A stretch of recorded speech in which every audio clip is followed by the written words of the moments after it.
thank you so much for coming around and seeing us again today. We really, really appreciate your time. So guys, as you can understand, Emily is so busy at the moment, basically trying to hold the world together and get us all moving forward again, and making sure that everyone stays safe and healthy, and trying to help us all get back into life after COVID.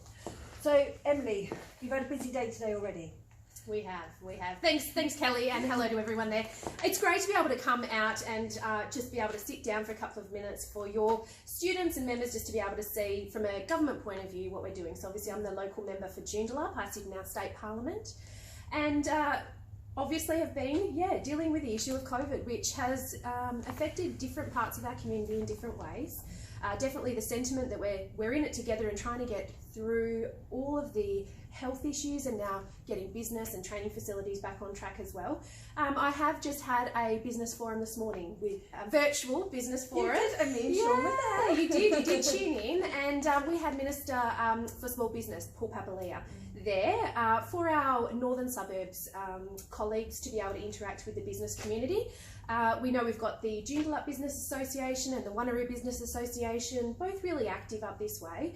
But as local MPs, part of our role is to understand what sectors of our community are facing challenges, making sure there's a direct relationship and conversation between those businesses and us.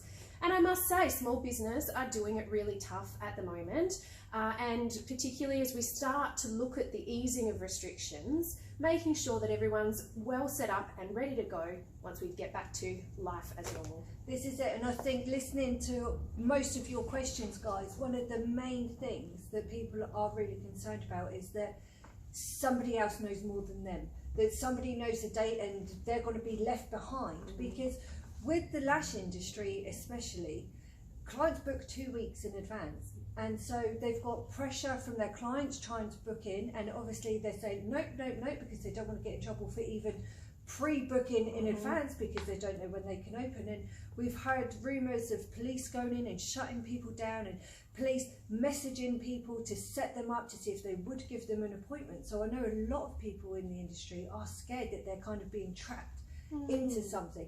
So they want a concrete date to say, okay guys, this is when you're going to open, this is what you've got to do for that. And I know that you can't give us a definite answer for that, but the main concern is that it's only going to be like a couple of days, and things like the new PPE and things that we have to have in place, they're not going to have time to get that in place, because everyone would have sold out, which then means they can't book their clients in, which means they lose their clients, which means they're going to lose even more business. And so the anxiety around the industry at the minute is just, you can understand. Can completely understand, and I must say, you've got a great advocate in Kelly, who has been trying to find out as much information. We actually caught up on Friday, and obviously I was presented with this opportunity to come and have a bit of a chat with you all, and to just sort of convey to you what the government's doing, and really from a local MP point of view, convey that I can completely understand with that level of uncertainty, and it's a challenge. We're making decisions in a world that no one has ever dealt with. We don't have a rule book. No. We don't have other governments that have gone through pandemics and managed to transition communities right from the health side to the education to business. So we're having to make decisions, and I must say that's done by our executive with our Premier and our Cabinet Ministers around how we're going to operate. We shut down the state in 5 weeks, and I must say it's going to take a lot longer than that for us to get to the point that we were at before then. The decisions that get made are done and presented as they happen, even to me sitting on the back bench. So I'm yet to watch it, but there was an announcement this morning made around, from our Premier, made around the relaxing of all intra-state borders in WA in time for the long weekend. Yeah, that we've mentioned. So watch, and I found out about that as it was just about to go and the announcement to be made. That's the way in which the decisions have happened, and I won't be one to criticise. It needs to be a strong leader and cabinet that are making the decisions that are best for our state. Mark McGowan, I was never really into politics, but now because of Mark McGowan, I'm going to be, because I think that him and the whole team, the way that you've handled it, and I just utmost respect for all of you, because you've got such a hard job, and I know that people are demanding answers and stuff, but you've got to take your time to make the right the right decisions to give people those. Well, you also can't take too long in making those decisions. Rest assured that every decision that has been made from the onset of this pandemic in WA to now is made with medical advice. So it's not a government that are going around deciding which parts of our community are seeing restrictions eased or whether or not our schools are going back because government wants them to. It's not about that. It's definitely every decision has been made with medical advice backing.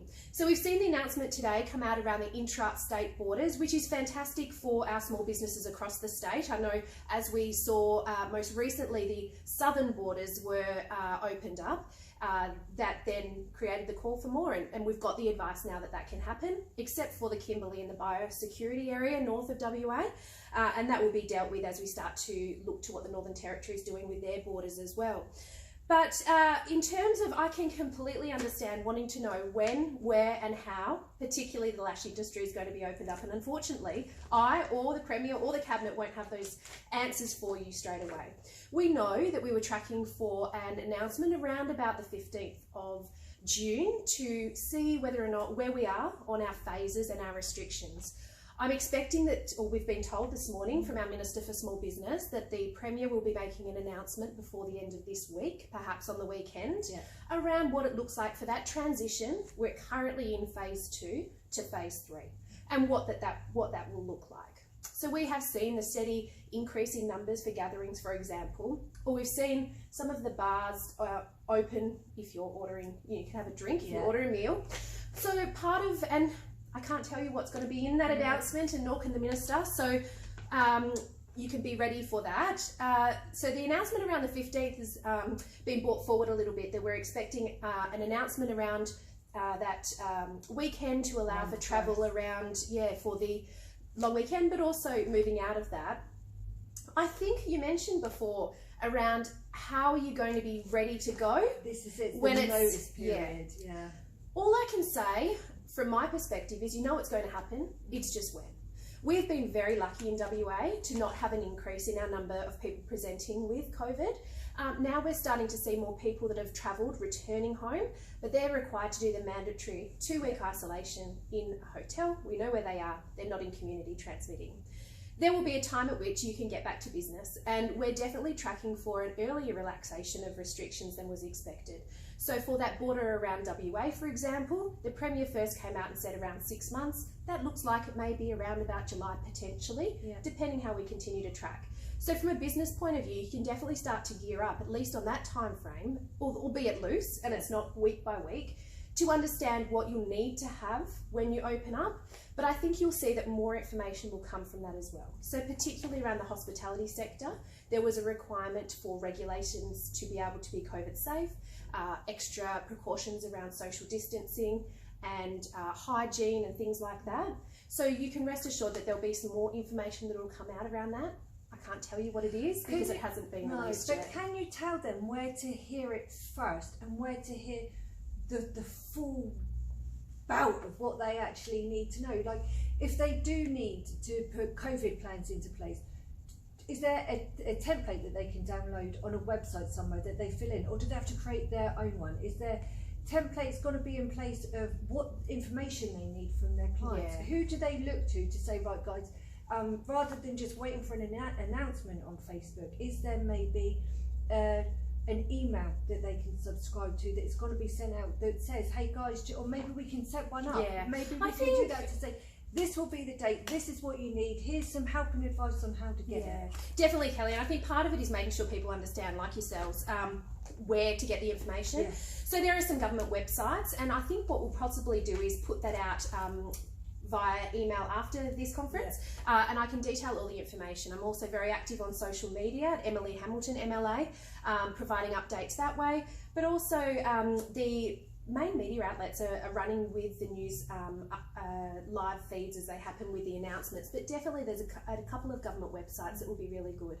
From what I've been and having checked with the Premier's office this morning around what more information can I give you, like we saw in the hospitality sector, once they were ready to open, they had the information available for business to be able to access. I've been told to assume something similar. Yeah. So I would suggest that it's not that you're going to have to go and invent a new piece of documentation. The templates will be there. From Brilliant. a government point of view, we want small businesses up and operating, and our community wants to come and see you. My gosh, the amount of times that people have said, whoa, what are you looking like after COVID? Well, I think everyone's ready to go to the hairdresser, the beautician, and get a massage as well. So it's definitely making sure it's as easy as possible to be able to transition to opening, making sure that we're still taking all the necessary precautions. But I'll make sure, Kelly, that we get you some information that you can then just forward straight through as soon as it comes out. That would be brilliant, because my plan would be to kind of do a health and hygiene pack, and you know, the signs to put on the door to say that we're COVID aware, and all the things that I've got an inkling that will come into place, to then put it together in a pack that you guys can just download, fill your business details and stuff in, work out your meterage and stuff like that, and then you've got it right there ready to go. But obviously, you know, we don't recommend anything until we are 100% sure on what we are telling you is the right information. So if we're going to get it from Emily, we know 100% that this is what we can pass on, and you're going to be absolutely fine to open your business in the proper way. So Emily, we just go over to check another couple of the questions that came through, if that's okay. Sure. So who is it that actually sets the standards, and if there are any inconsistencies with it, who can the artist reach out to? You know, if it's somebody who's written the new regulations that isn't actually part of the lash industry, doesn't understand how we specifically work and the processes that we go through, who can we voice our concerns to with that? Sure. So first of all, from a individual lash perspective, lash business perspective, and if there's any particular nuances in the regulation, definitely feel free to come through to my office, or it's through the Minister for Small Businesses office. If it's to do with personal hygiene, it would be through the Minister for Health's office, but I'm happy to be the central person for that, or for anyone that's out there who perhaps doesn't live in the Joondalup electorate or knows their local MP. This is exactly from the McGowan Labor government team. They're your representatives to be able to advocate more broadly, though, because I understand from communicating with you, Kelly, that there's a lot of people that might be listening to this that have their own small business. So the state government have set up a specific helpline in the Small Business Development Corporation. They're great down there, hey. So if you want to know anything around the specifics, and I would even suggest they would be your first port of call to understand exactly what regulations and requirements are for you and your business. So again, in that information that we're going to send through, I'm going to put through that advice contact number. They're open extra hours as well, and you'll be able to find out all the specifics. Oh, that'd be brilliant. Because guys, you know, everyone's just looking for somebody to help them get these answers, and we're going to have all these extra people now that we can contact, and Emily's going to be there for you. And oh, hand on heart, she is so approachable and easy to talk to, and I can't believe that she's even finding the time to come around and talk to us today to help you with this situation. So if you've got any questions, she's going to be straight on it and helping you guys out. Another one, will there be, you know how there's different things from different councils as things with like skin penetration with eyebrow waxing and things. Are there going to be different regulations for different councils around this reopening plan, or is it just going to be statewide, this is what you do? It's a good question. My initial thoughts are the decisions made from state government are then to be enforced across the state. Happy to take that one on notice if necessary, but that would be my initial thought, is state government are making the decisions to then be followed. You know, like we need to be washing our hands quite a lot now. Joondalup Council is one of the only councils in Australia that doesn't let us have portable sinks in beauty rooms. So even if the flow rate is with the regulations and the temperature goes with the regulations, Joondalup Council, even though the higher people say that we can, Joondalup don't. Do you think that that could change now, because we do need to wash our hands more? Interesting concept. So this is a differentiation between local and state government, yes, and then you've got federal on top of that. I'd suggest you'd need some advocacy into that organisation and perhaps a letter off, and I'd be happy to support in that. Just asking the question, given the new world that everyone is facing. Yeah. And like I said, the time at which it took to make all of the necessary changes, we saw students going online and businesses having to operate different. Now's probably the time to have those questions. Some are still dealing with the issues busy with at the COVID. moment. But now's the time to start to ask those questions. I'm happy to guide you on that one. That'd be great, because a lot of our students, it's like 20,000 to get something plumbed into the room. And I know, like, a couple of our rooms we can't do, but they can hire these portable sinks, or they can pick them up second hand for about $400. So it helps them add more services to their business, which then grows their business. This is exactly why I get out chatting with you, Kelly, because I would not have known about the portable sinks and that sort of aspects and challenges. And it is one of those things, unless people like myself are hearing it, which is why I do appreciate the opportunity to come out. It takes the conversation to get it moving. But happy to try and do what I can to help you communicate with the local council on that one. I think that's why some of them might be getting worried that it's going to be mandatory that they need to have a sink in their room, and that's why they're worried, you know, where am I going to get 20 grand from to get a plumber to come out and plumb my room so that I can do my clients that I've been doing for the last 10 years. So as long as, you know, if you can guide us through that later on, if that's something that we can do to advocate to get that going, then awesome, you guys are going to be on board as well. A lot of people are worrying about the JobKeeper. Yes. Because I've seen in a lot of forums and what a lot of students have come to, and when we put this question out, they're worried that it's going to be, okay, you can open tomorrow, and then they get their JobKeeper payment the next day, and then they get done for fiddling the state. Yep. So this is a decision that's been made by the federal government to instill the JobKeeper, JobSeeker payments, which we needed that investment to make sure that businesses were there when we came out the other side of COVID. So without being the person to ask on this issue, I have taken the time to look into it. So there is no issue around receiving JobKeeper while you're working. So what will happen is it came in March, and it will be there until the 27th of September. Is that still 100% solid that it's not going to be brought forward? Latest guidance that I've had through the Premier's office today, and that's looking at Australian government websites, is it will be there until the 27th of September. Brilliant. And that's to provide the opportunity for you to continue to be in work, but also the money comes to the employer, and then it can be spent. So you're not required to do any extra hours, just your usual time, but there's no issue around that. I will also, there might be specific questions that people have. That'll be something, if you can funnel that through to Kelly, we can definitely point you in the right direction to get some support on that one. But definitely from the conversation we've had and the conversations I've had with the Premier's office, it's definitely to stay, and no issue around working and receiving. When you work your certain time, you're required, perhaps if you don't do up to the $1,500 limit, then you're still required to get the $1,500, even if your normal hours wouldn't have allowed for it. So. And would that be the same for the job seeker, for people who have got their own businesses and had to go on job seeker because of COVID? Will, as soon as they get the go-ahead, say, okay, you can open your doors and take clients again, is there going to be a cut-off point there where they don't get the benefit, or do they get it for a certain amount of time, or? I'll take that one on, and perhaps if this is something that's completely relevant, we can do even another session on what it looks like, and perhaps we can get some other people in the room that might be able to advise particularly on those questions. Definitely what we want to make sure moving forward is that business is still there, operational. We're not, even when we talk back to what regulations or what protocol or what code of conduct is coming in, the idea isn't to make it more difficult for business. It is to make it just making sure that people are going to be safe when they come in, eliminating the risk of any sorts of infections that are out there.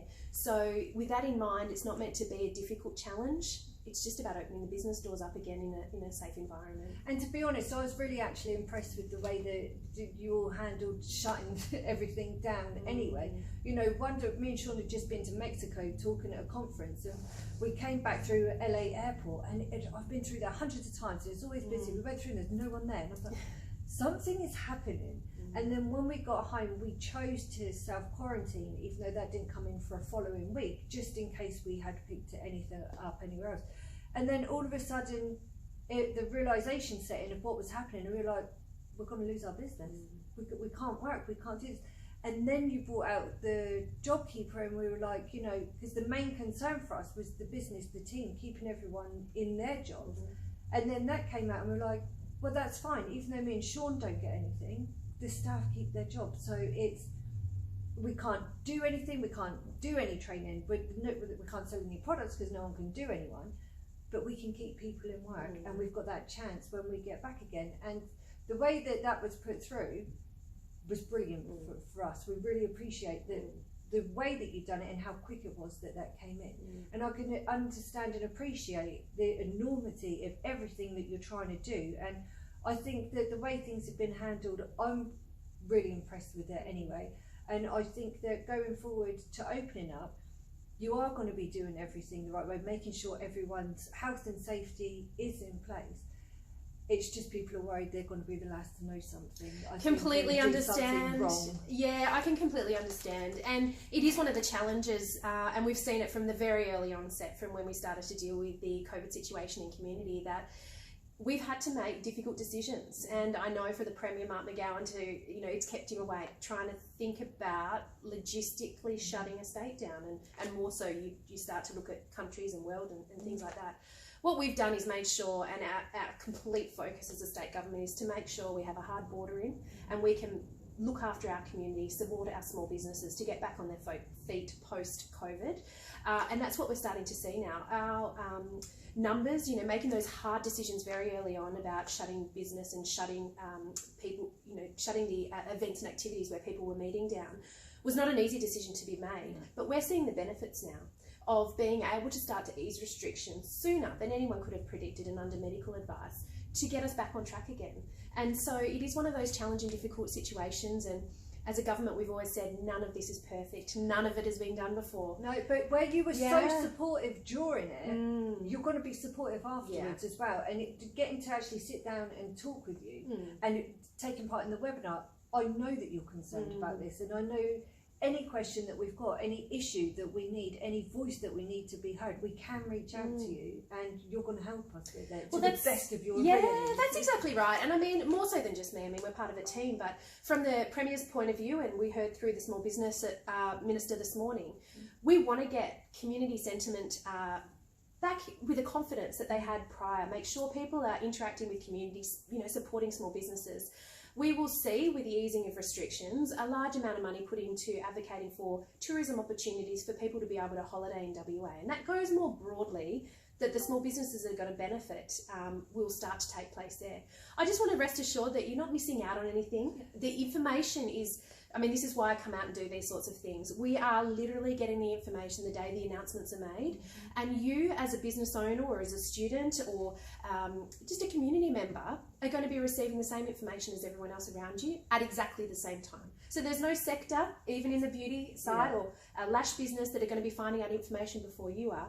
What we need to do is make sure when we are told that we can open again, that you as a business know that you can open again, but then the other part is making sure that the consumers know. Yes. And they're all receiving the information at the same time. And it's a brave new world we're into, I tell you what. And like we say, as soon as we have got that, we will do as much as we can to ensure that you do it properly and safely, and so that you're not going to get the COVID police coming in and shutting you down like we've heard on the forum that happened over on the eastern states. I was going to say, I haven't heard that here. I mean, we've been quite strict with the police on the intrastate borders, but yeah, interesting. Okay, one more question.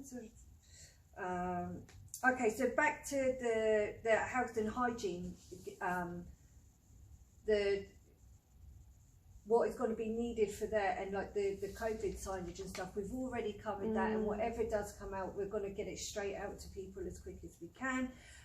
You know, like Jacinta is asking, do we use bed linen? Because we normally use couch roll between clients to make sure that everything is nice and sanitary. Yeah. Is that going to be enough? Are we going to need to use a plastic sheet? You're a little bit too early for the conversation for me, and I would highly suggest they're still working out exactly what that will look like. And again, as soon as that information comes out, that's when we start to convey it. When we get the specifics, if they do say something that doesn't work for us in the way that we do it, we can bring it to everybody and say this doesn't actually make sense or this contradicts. But I'm sure with the advisors that they've got, everything is going to be really plain and easy, smooth sailing. And if your health and hygiene is at a high standard for like skin penetration licenses anyway, I'm more than sure that you're going to be covered for the spread of COVID, which the Joondalup health officer popped out to see us last Wednesday. We had a meeting and we went through all of our all of our health and safety procedures, and we are more than happy to put that in a document and give it out so that you've got that as well. Other than that, I think that we are through with the questions. One more was from Jessica asking if we will need to do full bed scrub down and after each person comes through, and they'll be doing inspections or opening without inspections or opening with an inspection. But again, that takes us back to until we get it. It's a little bit early for that, but they're the sorts of questions, if once the information's been disseminated through business and industry and community, that you've still got those questions, they're the sorts of things to work through. I can definitely sense there is an urgency and, oh gosh, to get your business back on track and to get people back in and interacting. I know that you can see that there's potential there. It's just at what point that happens, we don't have yet, but we definitely, from a government point of view, want to make sure that businesses are able to operate without the extra red tape. I mean, that's something that we're definitely trying to ease through this period. And I could talk around some policy around there, but definitely want to make it easy enough for you to be able to operate in an environment that community, government, and everyone really are safe, and making sure that consumers, when they come through, can understand that you've done everything that you needed to do to be able to operate. And I think, I hope that parts of these questions will be eased as the information comes out. When that is, what's in that, I just can't. And hopefully, you know, through these sorts of conversations, we're all in the same situation of just trying to work out how we get back to where we were post-COVID. And I know we're all looking forward to it. So. But yeah, and hopefully that will just ease your minds. The rumours that you're seeing, don't worry about them. Yes, it is going to be brought forward, but it's not going to be that you get a text message saying, oh, you can open up tomorrow, guys, and you have to have this in place. We will have a bit of notice. Probably, I couldn't even ballpark it for you in terms of notice that will be given. But well, I mean, if you took, and I don't know if you really can, but for an example today with the easing of restrictions will happen on Thursday at midnight for a Friday start. So it's definitely not same day. You won't be doing same day conversations around this sort of thing. But in the nature, you know, it's the nature of where we are right now is that decisions need to be made. And then they need to be actioned, because we can't have this long period of an announcement before things can open up. We're ready now to start to see those restrictions ease. So if there's some sort of, I don't know, positive that can come out of this, is we're in such a good situation here in the state that businesses are opening their doors earlier than expected with all the right guidelines and information available, and it won't be long. Right. So as soon as anything gets passed down, we will let you know. Try not to stress, even though it is a really, really stressful time, and I get that. We're in the same situation. We're a small business as well.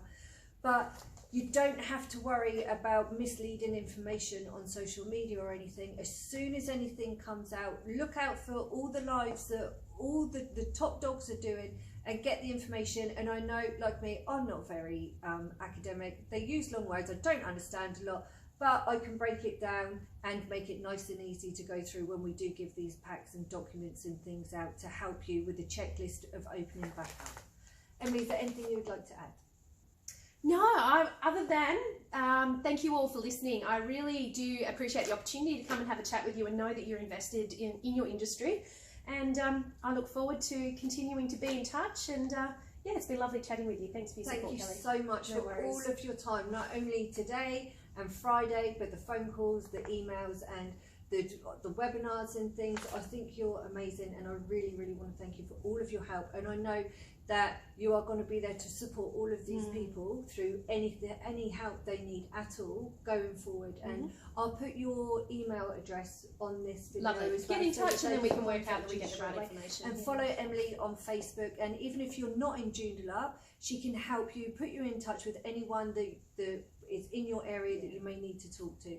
She is so lovely, and thank you again, Emily. It's been brilliant. And normally I'd stand up and give you a cuddle. No, that's all right. Thanks, Kelly, and yeah, best of luck as you start to transition when the time's right. So thank you. All right, take care, guys.